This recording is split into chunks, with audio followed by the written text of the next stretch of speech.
You can't sleep? Asked Mrs. Silton. Me as well. Number 2 on the way, she smiled.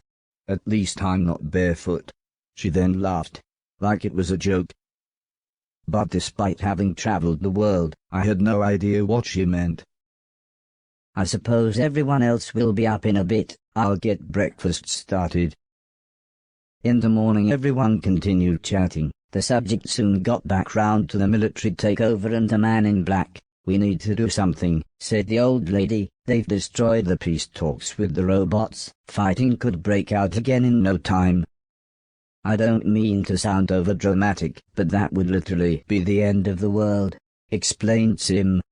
Alice laughed. But the army, there's no way we can fight them. We've lost our band of thieves, and, in the words of that French professor, God rest his soul, we're just some old ladies. The old lady stood up. We just need to take back control of the satellite. We can broadcast a signal to the robots, those robot advisors. They might listen if they actually saw this new moon army. And those giant robots, they call them killbots, said Mrs. Silton as she showed me several photos. It seems the house was surrounded by hundreds of troops and a few robots so tall they dwarfed the building itself. So, I suggested we made our way there so Fort and I could assess the situation. Mr. Logan had got the boat out of hiding. I now just had to sail it from the dock back to the estate.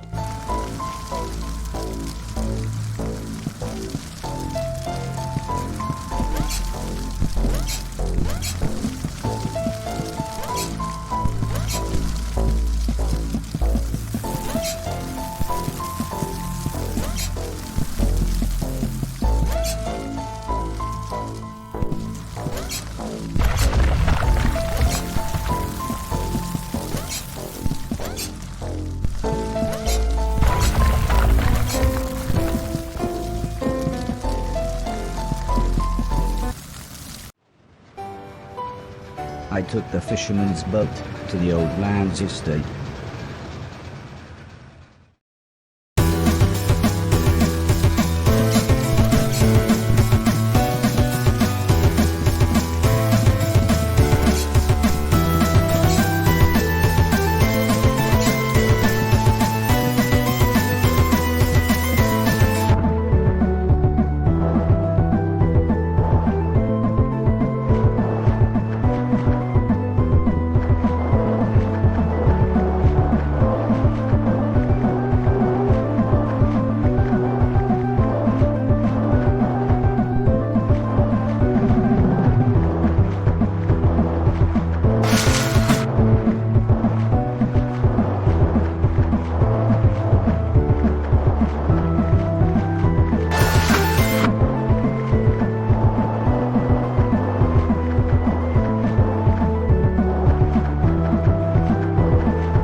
I knew you would come back here, came a horribly familiar voice. I should have made sure you were dead when I had the chance. It was the man in black. I have personally modified your nice virus, and now, with one flick of a switch, I'll finish the job.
It's pointless now, said Alice. We might as well give up.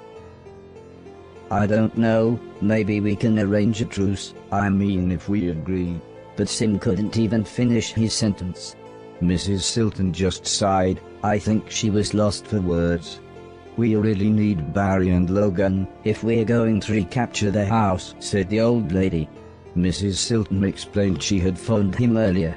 Apparently he sounded fine, at least until she mentioned coming home. Then he started screaming.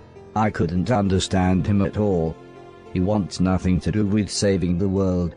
His words, not mine. Sorry. The old lady sighed. I was worried he might say that. I take it Logan stayed with him. Logan's more of a dog than the dog is, laughed Alice. The old lady was only really worried we would be outgunned. She said I would be the secret weapon, as I would be able to sneak back into the house. That's true, said Sim, if we cause enough of a distraction. As long as you can get up to the roof, we'll be able to take control of the satellite. Hopefully the virus hasn't reached all the other robots around the world. Suddenly, all hell broke loose. The old lady, Alice and the others opened fire. This was just the distraction I needed to make my way up to the roof.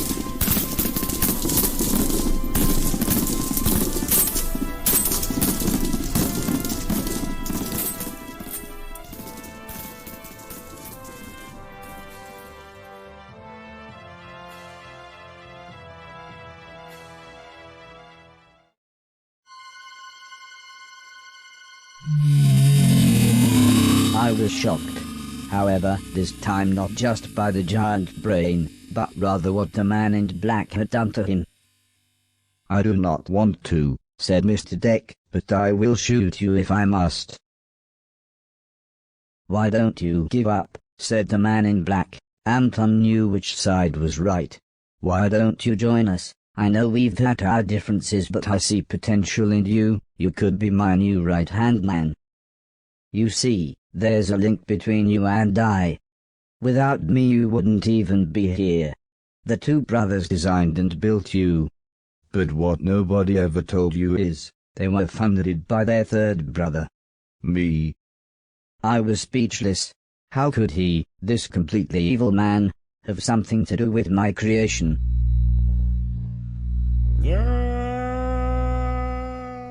Thank you.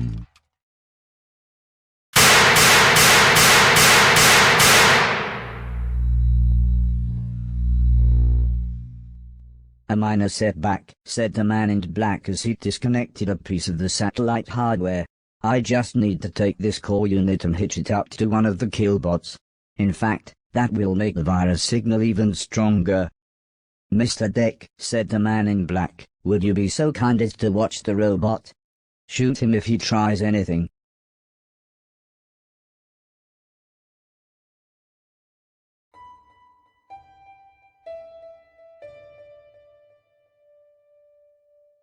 Mr. Deck lowered his gun.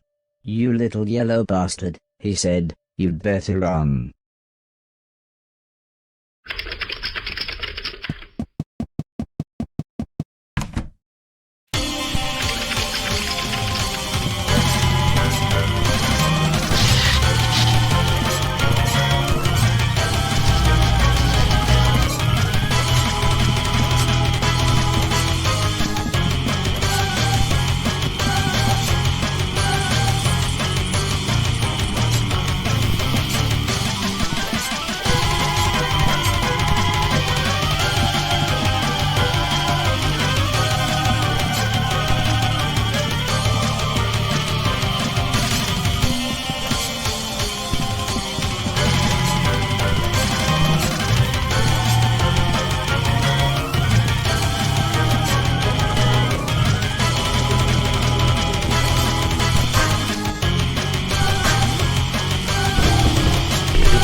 Somehow the man in grey had snuck up behind Mrs. Silton.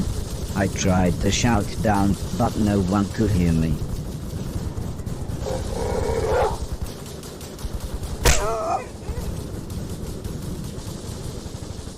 "Oi!" shouted a familiar voice. "Step away from my wife."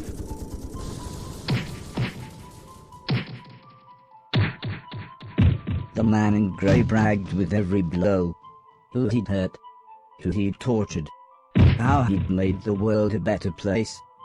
As he raised the gun to Mr. Silton's head, he said, "You're out of your depth. I'm a professional. I used to kill for the CIA."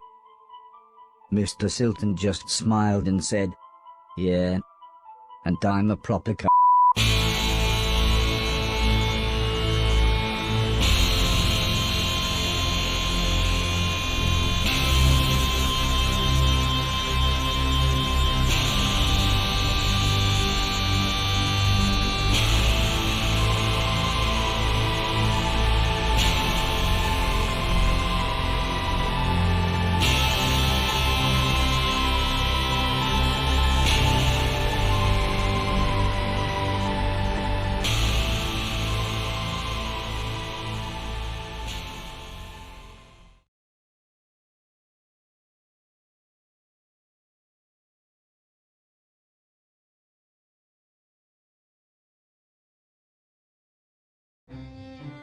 With the rest of the great and good now stuck on the moon, and the man in black taken care of, it was reasonably easy to convince his troops to surrender. Signals came through from all over the planet, and soon the people began rebuilding civilization. And again, I was heralded as a hero. Soon the representatives from around the world held their first united meeting, and I was invited to give a speech.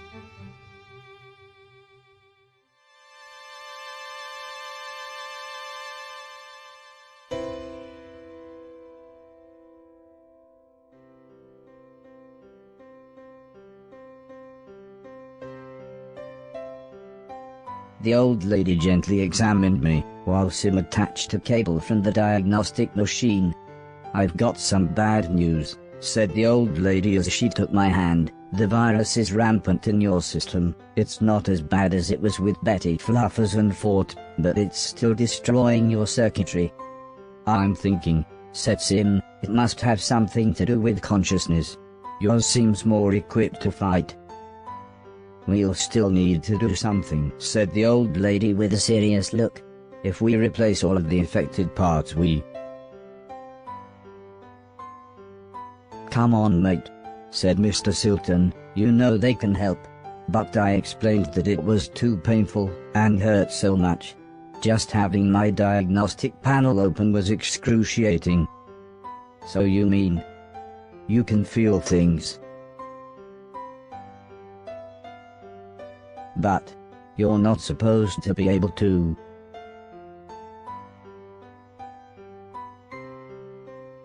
"The virus hasn't completely taken over," Sim explained. "But I don't know how long you've got, maybe months, maybe years. When well, if it all gets a bit too much," said the old lady, "come back here and we'll look after you. You should try to get everything done that you want to before then though," said Sim. "You know, maybe complete your quest, get your million things, play some games. I mean just do all the things, bucket list mate," interrupted Mr. Silton. "Go paint the town red." "Remember," said Alice, "should you need us." "Yes, should you need us," said Mr. Logan. "We'll be right here," said the old lady, "waiting for you."